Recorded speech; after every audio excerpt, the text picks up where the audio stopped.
Hello young friends, doctor Ram Panjwani के लोकप्रिय channel Hindi सागर में आपका स्वागत है। आज हम चर्चा करेंगे सीबीएसई कक्षा 11वीं के पाठ्यक्रम में सम्मिलित गज़ल की, जिसे दुष्यंत कुमार ने लिखा है। दुष्यंत कुमार की गज़ल पर चर्चा करने से पहले हमें यह समझना होगा कि गज़ल क्या है। गज़ल उर्दू भाषा का एक छंद है। इसमें अनेक शेर होते हैं। यह भी कह सकते हैं कि गज़ल शेरों का समूह होता है। प्रत्येक शेर 2 पंक्तियों अर्थात 2 लाइनों की रचना होती है। किसी गज़ल के सारे शेर स्वतंत्र होते हैं, फिर भी काफ़िए से ये सब आपस में जुड़े होते हैं। गज़ल का पहला शेर मतला कहलाता है। इसकी दोनों लाइनों के अंत में, दोनों पंक्तियों के अंत में एक जैसे शब्द होते हैं। इन शब्दों को काफ़िया कहा जाता है। यह काफ़िया अर्थात ये शब्द गज़ल के बाकी शेरों की दूसरी लाइन के अंत में आते हैं। इसे काफ़िया मिलाना कहा जाता है।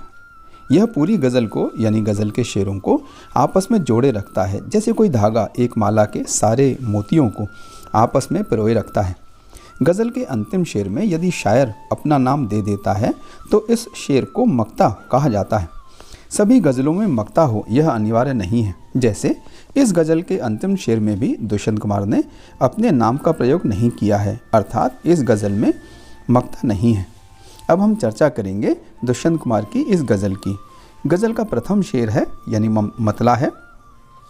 कहाँ तो तय था चिरागा हर एक घर के लिए, कहाँ तो तय था चिरागा हर एक घर के लिए, कहाँ चिराग मयस्सर नहीं शहर के लिए।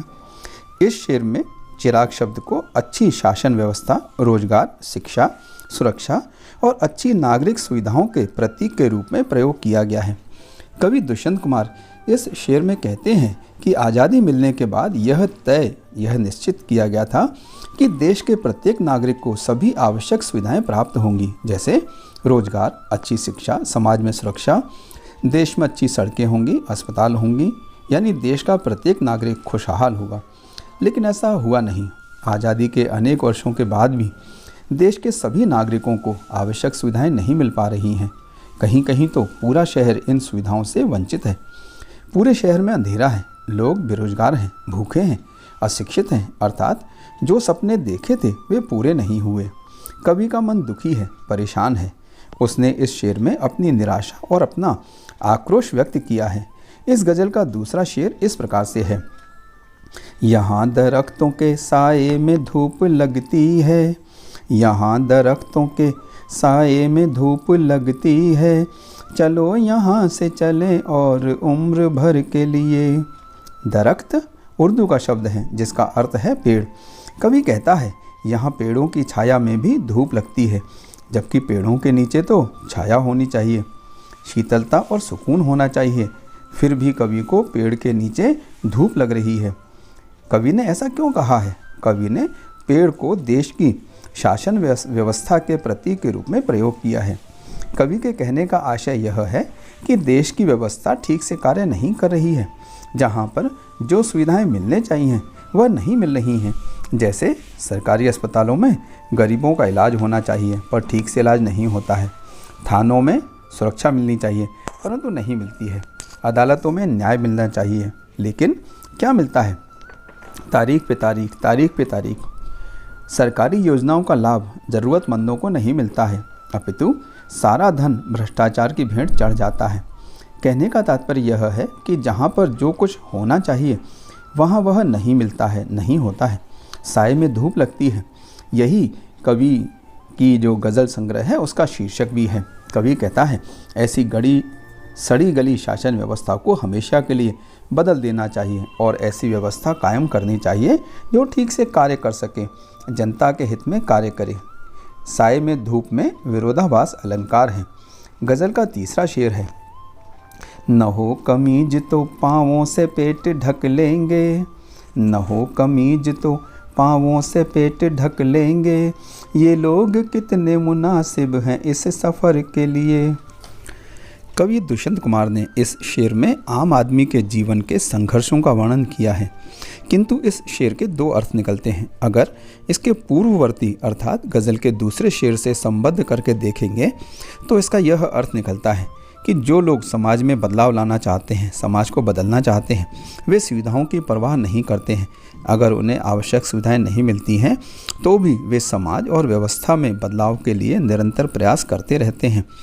भूखे पेट सोना पड़े या बदन ढकने के लिए कमीज भी न मिले तो भी वे लोग शिकायत नहीं करते हैं। उनका उद्देश्य समाज को बदलना होता है। आम आदमी को, आम व्यक्ति को सुविधा पहुंचाना होता है, फ़ायदा पहुंचाना होता है। कवि के अनुसार वास्तव में ऐसे ही लोग क्रांति ला सकते हैं तथा समाज की व्यवस्था को बदल सकते हैं, समाज की व्यवस्था में सुधार ला सकते हैं। इस शेर का दूसरा अर्थ यह निकलता है, अगर इस शेर को स्वतंत्र माने तो इस शेर का एक और अर्थ निकलता है कि देश का आम नागरिक गरीब है, शोषित है, आवश्यक सुविधाओं से वंचित है, उसके पास तन ढकने हेतु कमीज भी नहीं है, तो ये पैरों को मोड़कर समय काट लेगा पर विरोध नहीं करेगा, क्योंकि उसमें विरोध करने का साहस समाप्त हो गया है। अत्याचारी शासकों के लिए ऐसे लोग बहुत उपयोगी हैं, क्योंकि इनके कारण ही उनका शासन चलता रहता है। आप सबको इस शेर के दोनों भावार्थ पता होना चाहिए।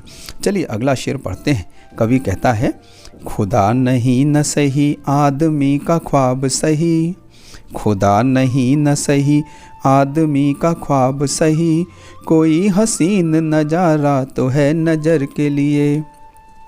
कवि कहता है, संसार में कुछ लोग कहते हैं भगवान है, ईश्वर है, तो कुछ लोग कहते हैं भगवान नहीं है, ईश्वर नहीं है। अगर भगवान नहीं है तो भी कोई बात नहीं है, आम आदमी के पास कोई सपना, कोई आशा तो है। इसी कल्पना के सहारे वह अपने उज्जवल भविष्य के सपने देखता रहता है।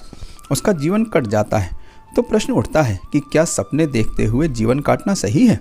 सपने पूरे करने के लिए क्या हमें मेहनत नहीं करनी चाहिए? समस्याओं का सामना नहीं करना चाहिए? बच्चों, इस प्रश्न पर खुद ही विचार कीजिएगा। सिर्फ सपने देखना है या उन्हें पूरा करने के लिए मेहनत भी करना है? मैं अगला शेर पढ़ता हूँ। गज़ल का अगला शेर है, वे मुतमईन हैं कि पत्थर पिघल नहीं सकता, वे मुतमईन हैं कि पत्थर पिघल नहीं सकता, मैं बेकरार हूँ आवाज़ में असर के लिए। वे मुतमईन हैं कि पत्थर पिघल नहीं सकता, मैं बेकरार हूँ आवाज़ में असर के लिए। मुतमईन अर्थात आश्वस्त, निश्चिंत, बेकरार अर्थात बेचैन। कवि दुष्यंत कुमार कहते हैं कि भ्रष्ट व्यवस्था में लगे लोगों और उनके समर्थकों को यह विश्वास है कि यह सड़ी गली व्यवस्था ऐसे ही चलती रहेगी, कोई भी इसे बदल नहीं सकता है। भ्रष्टाचार, घूसखोरी, बेईमानी ऐसे ही चलती रहेगी, यह पत्थर नहीं पिघलेगा। किंतु उसे यानी कवि को विश्वास है कि आम आदमी संगठित होकर इस व्यवस्था का विरोध करेगा तो क्रांति हो जाएगी, व्यवस्था अच्छी हो जाएगी। कवि व्यवस्था में बदलाव लाने हेतु लोगों को जागरूक कर रहा है, उनका आह्वान कर रहा है। कवि व्यवस्था में बदलाव देखने हेतु बेचैन है। इस गज़ल का अगला शेर देखिए, तेरा निजाम है सिल दे जुबान शायर की, तेरा निजाम है सिल दे जुबान शायर की, ये एहतियात ज़रूरी है इस बहर के लिए। निजाम अर्थात शासन, शासक, एहतियात यानी सावधानी, इस बहर के लिए, बहर यानी समय। कवि भ्रष्ट व्यवस्था की समर्थक सत्ता के खिलाफ आम आदमी को जागरूक कर रहा है, क्रांति हेतु लोगों का आह्वान कर रहा है। इससे भयभीत होकर शासक कवि की जुबान बंद कर सकता है। जो लोग शासन में बैठे हैं वो कवि की जुबान को बंद कर सकते हैं, उसकी कविताओं पर पाबंदी लगा सकते हैं। अपनी सत्ता कायम रखने के लिए ऐसे विरोधों को दबाना आवश्यक होता है, यह समय की मांग होती है। परंतु शायर इससे डरता नहीं है, वह अपनी आवाज़ बुलंद कर रहा है। इस गज़ल का अंतिम शेर है, जिए तो अपने बगीचे में गुलमोहर के तले, जिए तो अपने बगीचे में गुलमोहर के तले, मरे तो गैर की गलियों में गुलमोहर के लिए। जिए तो अपने बगीचे में गुलमोहर के तले, मरे तो गैर की गलियों में गुलमोहर के लिए। गुलमोहर यहाँ पर मानवीय मूल्यों का प्रतीक है। कवि कहता है कि हमें अपना सारा जीवन मानवीय मूल्यों के लिए बिताना चाहिए। ये मानवीय मूल्य क्या हैं? समाज में शांति हो, भाईचारा हो, धार्मिक सौहार्द हो, सब लोग आपस में मिलजुल कर रहें। हमें सदैव इसके लिए प्रयास करना चाहिए। इन्हीं मूल्यों की स्थापना हेतु अपना बलिदान देने से भी नहीं हिचकना चाहिए। सारी दुनिया में मानवीय मूल्यों की स्थापना होनी चाहिए। हमें न सिर्फ अपने समाज में, अपने देश में, बल्कि सारी दुनिया में मानवीय मूल्यों की स्थापना के लिए अपना योगदान देना चाहिए। कवि इस गज़ल के अंत में ऐसी भावनाएं व्यक्त कर रहा है जो पूरी दुनिया को शांत रखने, पूरी दुनिया को अच्छा देखने की भावना है। वसुधैव कुटुंबकम की भावना दिखाई देती है। मुझे विश्वास है कि यह गज़ल आप सबको अच्छे से समझ में आ गई होगी। इस पूरी गज़ल में विशेष क्या है? दुष्यंत कुमार ने आम आदमी की तकलीफ़ों का वर्णन किया है, शोषित वर्ग की पीड़ा को वाणी दी है तथा व्यवस्था में बदलाव का आह्वान किया है। इस गज़ल में खड़ी बोली है, साथ ही उर्दू के शब्दों का प्रयोग भी किया गया है। भाषा प्रवाहमयी है। साय में धूप में विरोधाभास अलंकार है, पत्थर पिघल में अनुप्रास अलंकार है, गेयता का गुण विद्यमान है, अर्थात इस गज़ल को गाया जा सकता है। इस गज़ल में प्रतीकों का सुंदर प्रयोग किया गया है। मुझे पूर्ण विश्वास है कि यह गज़ल आपके समझ में आ गई होगी और आप इसे पढ़कर, समझकर अपनी परीक्षा में अच्छे अंक प्राप्त कर पाएंगे।